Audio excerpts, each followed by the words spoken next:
باش نقول على انه محتاجين تغيير القانون التنظيمي للاحزاب السياسيه بشكل واضح وصريح، باش ما يمكنش لينا نبقاو تنشتغلوا على الثلث في افق المناصفه وان لا نصل لهذا الثلث.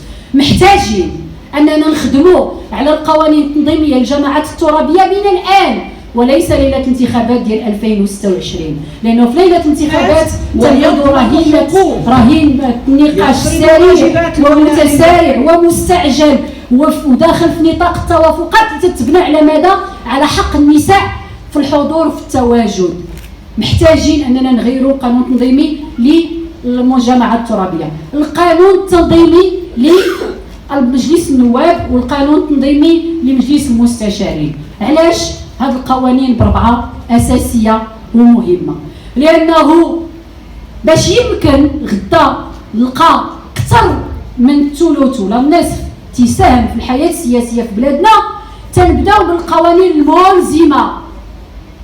الملزمه للتنفيذ والملزمه لان الاحزاب ولا في الجماعات الترابيه لقاو النساء في المكاتب التسييريه في الجهات في المجالس الاقليميه في المكتب المسير لمجلس النواب والمكتب المسير لمجلس المستشارين. ما يمكن ليناش تكون عندنا نخب سياسيه متخلفه عن الدستور المغربي، متخلفه عن التزامات المغرب في مجال حقوق الانسان، غير قادره ولا تتحلى بالشجاعه لان تدافع على المغربيه اللي تتساهم في تربيه ولادها، تتساهم في الاقتصاد الوطني، تتساهم في بناء المجتمع، تتبني المغرب يعني بنفس القوه اللي تبنيها الرجل، ولكن هي دائما في الدرجه الاقل بكثير سياسيا. منظمة نساء الاتحاديات اليوم في جهة مراكش اسفي تتنظم دورة تكوينية ولا لقاء تكويني في موضوع حقوق كاملة من اجل مواطنة كاملة للنساء. هذه الدورة التكوينية هي بدعم من صندوق دعم تمثيلية النساء اللي تمول وزارة الداخلية.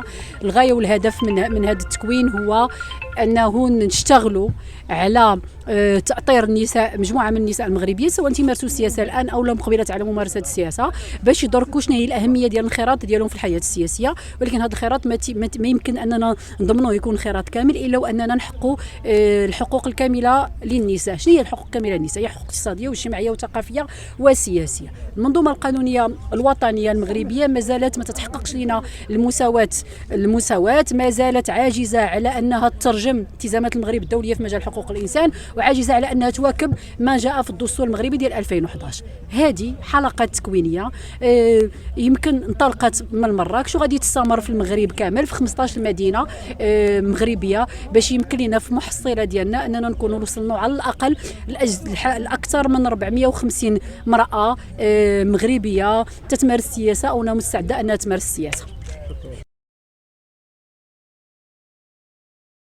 لا تنسوا الإعجاب بالفيديو والاشتراك في القناة تشجيعا لنا لنستمر بنشر المزيد إن شاء الله.